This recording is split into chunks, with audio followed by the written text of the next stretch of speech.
Chapter 3. How Ozma Granted Dorothy's Request.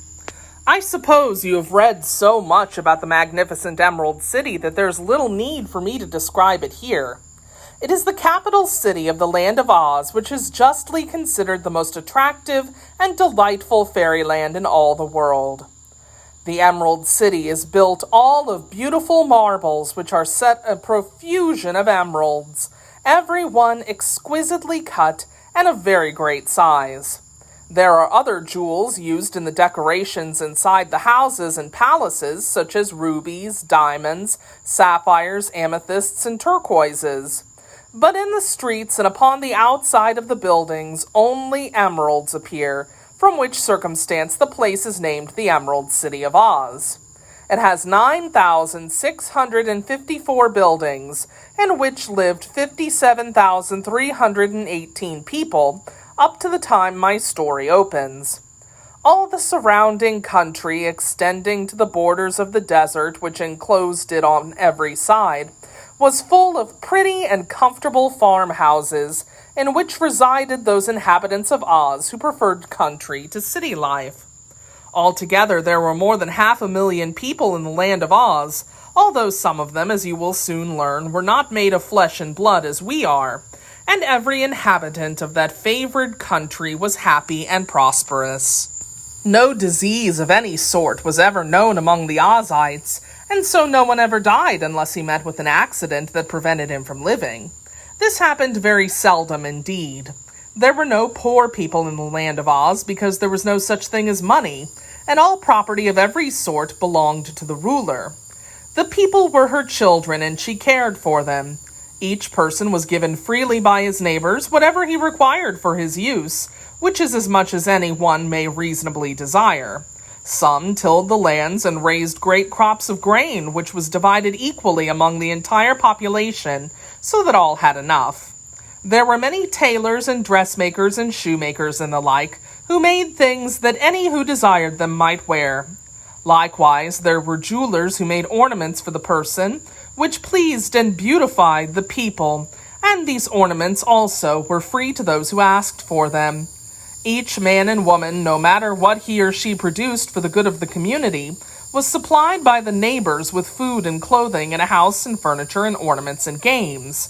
If by chance the supply ever ran short, more was taken from the great storehouses of the ruler, which were afterward filled up again when there was more of any article than the people needed. Everyone worked half the time and played half the time, and the people enjoyed the work as much as they did the play, because it's good to be occupied and have something to do. There were no cruel overseers set to watch them and no one to rebuke them or find fault with them, so each one was proud to do all he could for his friends and neighbors, and was glad when they would accept the things he produced. You will know by what I have here told you that the Land of Oz was a remarkable country. I do not suppose such an arrangement would be practical with us, but Dorothy assures me that it works finely with the Oz people. Oz being a fairy country, the people were, of course, fairy people, but that does not mean that all of them were very unlike the people of our own world. There were all sorts of queer characters among them, but not a single one who was evil, or who possessed a selfish or violent nature. They were peaceful, kind-hearted, loving, and merry, and every inhabitant adored the beautiful girl who ruled them, and delighted to obey her every command. In spite of all I have said in a general way, there were some parts of the Land of Oz not quite so pleasant as the farming country and the Emerald City, which was its center.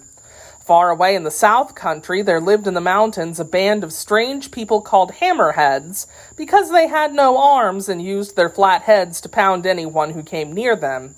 Their necks were like rubber, so that they could shoot out their heads to quite a distance, and afterward draw them back again to their shoulders. The Hammerheads were called the Wild People, but never harmed any but those who disturbed them in the mountains where they lived.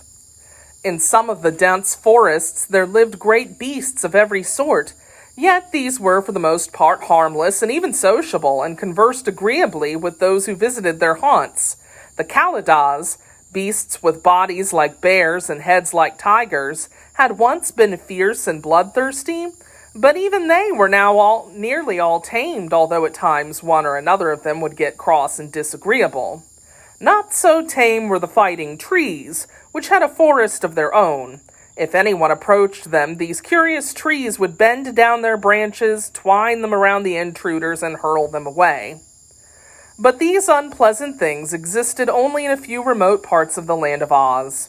I suppose every country has some drawbacks, so even this almost perfect fairyland could not be quite perfect. Once there had been wicked witches in the land too, but now these had all been destroyed. So, as I said, only peace and happiness reigned in Oz. For some time Ozma has ruled over this fair country, and never was ruler more popular or beloved. She is said to be the most beautiful girl the world has ever known, and her heart and mind are as lovely as her person. Dorothy Gale had several times visited the Emerald City and experienced adventures in the land of Oz, so that she and Ozma had now become firm friends. The girl ruler had even made Dorothy a princess of Oz, and had often implored her to come to Ozma's stately palace and live there always. But Dorothy had been loyal to her Aunt Em and Uncle Henry, who had cared for her since she was a baby, and she had refused to leave them because she knew they would be lonely without her. However, Dorothy now realized that things were going to be different with her aunt and uncle from this time forth, so after giving the matter deep thought, she decided to ask Ozma to grant her a very great favor. A few seconds after she had made the secret signal in her little bedroom, the Kansas girl was seated in a lovely room in Ozma's palace in the Emerald City of Oz. When the first loving kisses and embraces had been exchanged, the fair ruler inquired, "What is the matter, dear? I know something unpleasant has happened to you, for your face was very sober when I saw it in my magic picture.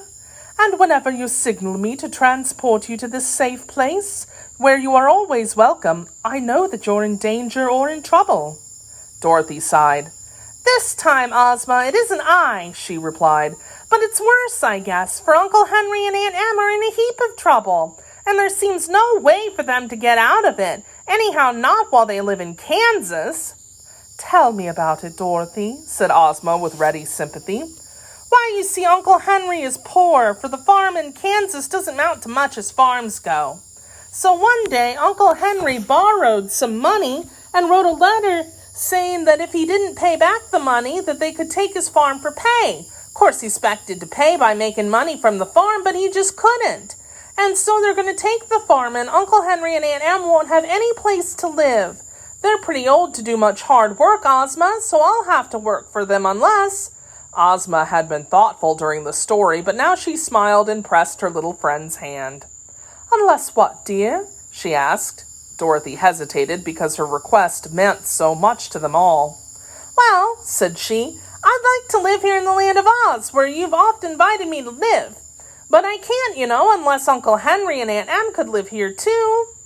"Of course not," exclaimed the ruler of Oz, laughing gaily. "So in order to get you, little friend, we must invite your uncle and aunt to live in Oz also." "Oh, will you, Ozma?" cried Dorothy, clasping her chubby hands eagerly. "Will you bring them here with the magic belt and give them a nice little farm in the Munchkin country, or the Winky country, or some other place?" "To be sure," answered Ozma, full of joy at the chance to please her little friend. "I've long been thinking of this very thing, Dorothy dear, and often I've had it in my mind to propose it to you. I'm sure your uncle and aunt must be good and worthy people, or you would not love them so much, and for your friends, Princess, there's always room in the land of Oz." Dorothy was delighted, yet not altogether surprised, for she had clung to the hope that Ozma would be kind enough to grant her request. When, indeed, had her powerful and faithful friend refused her anything? "But you must not call me Princess," she said, "for after this I shall live on the little farm with Uncle Henry and Aunt Em, and princesses ought not to live on farms." "Princess Dorothy will not," replied Ozma with her sweet smile. "You're going to live in your own rooms in this palace and be my constant companion." "But Uncle Henry—" began Dorothy. "Oh, he's old, and he has worked enough in his lifetime," interrupted the girl ruler. "So we must find a place for your uncle and aunt where they will be comfortable and happy, and need not work more than they care to.